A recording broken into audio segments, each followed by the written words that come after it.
سوال ہے کہ کیا بچوں کو ملنے والی عیدی والدین کو استعمال کرنا جائز ہے کہ نہیں؟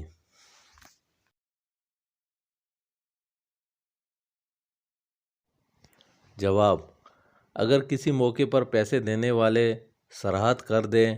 یہ رقم بچے کے لیے یا اس کی والدہ یا والد کے لیے ہے تو جس کی صراحت کرے گے وہی اس کا مالک ہوگا۔ اگر عرف یہ ہے کہ یہ پیسے ماں باپ کو دینا مقصود ہوتے ہیں،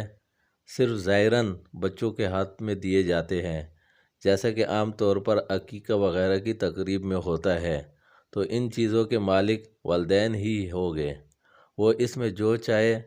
تصرف کر سکیں گے۔ اگر عرف یہ ہے کہ وہ پیسے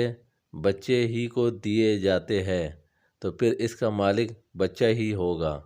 اس پیسے کو والدین اپنے مصرف میں استعمال نہیں کر سکتے، ہاں